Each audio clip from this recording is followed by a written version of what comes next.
எனது நன்றியை உரித்தாக்குகிறேன். இந்த வரலாற்று சிறப்பு வாய்ந்த இந்த மாநாட்டில் அறிஞர் பெருமக்கள் கூடியிருக்கிற இந்த மாபெரும் சபையில் அருந்ததியர் உள்ளிடுவதற்காக உழைத்து போராடி பெற்று தந்திருக்கக்கூடிய ஆளுமைகளுக்கு, குறிப்பாக திராவிட முன்னேற்றக் கழக அரசுக்கு,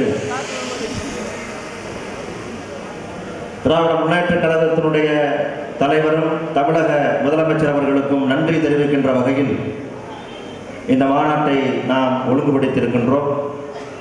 பல்வேறு மாவட்டங்களிலே வருகின்றிருக்கக்கூடிய எனது அன்பு சகோதரர்கள், மாவட்ட செயலாளர்கள் மிக கடினப்பட்டு குறுகிய காலத்தில் இவ்வளவு பெரிய கூட்டத்தை திரட்டி இந்த மாநாட்டை வெற்றி பெற செய்திருக்கிறீர்கள். ஒவ்வொரு மாவட்ட செயலாளரையும் பெயர் வாரியாக குறிப்பிட்டு பேசுவதற்கு நேரம் போதாது. எனவே நீங்கள் ஆற்றியிருக்கிற அளப்பரிய பணியை தலைமை நன்றியுடன் பார்க்கிறது. இன்னும் நம்முடைய இயக்கம் மேலும் மேலும் வளர்ந்து தலைவர் அவர்கள் காணுகின்ற லட்சிய கனவை எட்டுவதற்கு நாம் இன்னும் பல்வேறு முனைகளிலே உழைக்க வேண்டிய தேவை இருக்கிறது.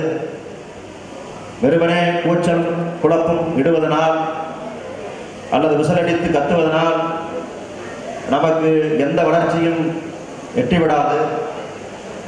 கருத்தியலோடு நாம் பொருந்தி நிற்க வேண்டும். லட்சியத்தை நோக்கி பயணப்பட வேண்டும். நாம் இந்த கட்சியை 15 ஆண்டு காலம் நடத்தி ஒரு முதிர்ச்சியான நிலைக்கு கொண்டு வந்து நிறுத்தி இருக்கிறோம். எனவே நாம் கட்டுப்பாடோடு இருந்து தலைவர் ஆற்றுகிற உரையை, கருத்தை கேட்டு நாம் பயணப்பட வேண்டும் என்று கேட்டுக்கொள்கிறேன். அந்த வரிசையில் புதுவை சாக்கிய அரசு புதுவையினுடைய மாநில செயலாளர் அவர்களையும், அன்பு தம்பி இளமுடிகளினுடைய செயலாளர் தலைவேந்தன் அவர்களையும்,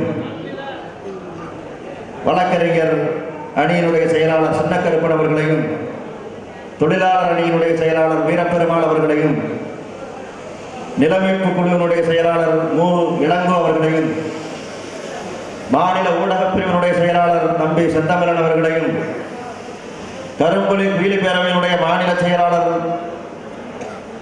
பாசமிகுந்த அக்கா தச்சை மாடத்தி அவர்களையும் வருக வருக என்று வரவேற்கிறேன்.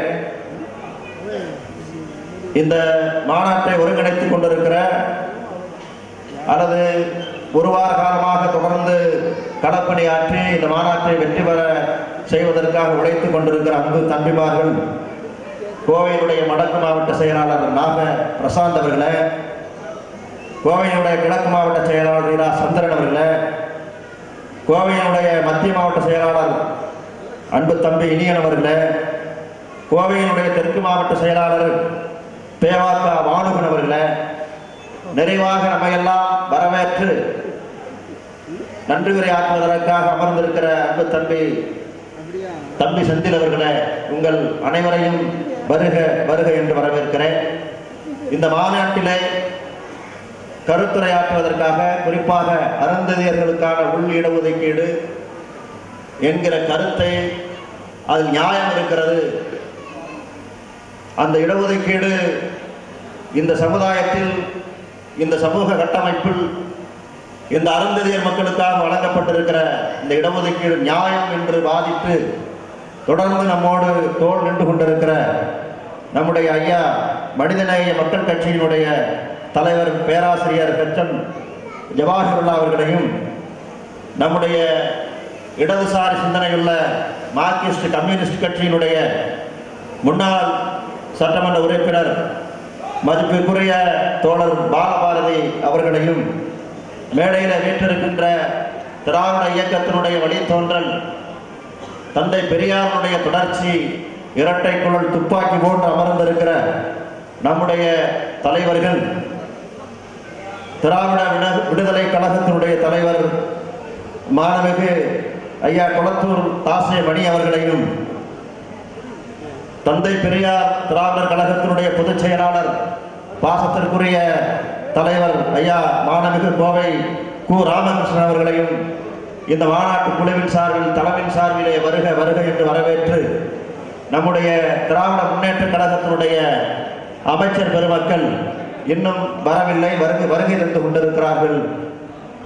அவர்களை வருக வருக என்று வரவேற்று இறுதியாக நிறைவாக இந்த மாநாட்டத்தினுடைய நோக்க உரையை நிறைவுரையை ஆற்றுவதற்கு அருந்ததியர்களுக்கு வழங்கப்பட்டிருக்கிற உள்ளிட ஒதுக்கீடு நியாயம் என்று வாதிட்டு மக்கள் மன்றத்தில் முழக்கமிடுவதற்கு வருகின்றிருக்கக்கூடிய நம்முடைய கட்சியினுடைய தலைவர் வழக்கறிஞர் நாகை திருவள்ளுவன் அவர்களையும் வருக வருக என்று வரவேற்று வாய்ப்பு கொடுத்த தோழர்களுக்கு நன்றி கூறி விடைபெறுகிறேன். நன்றி.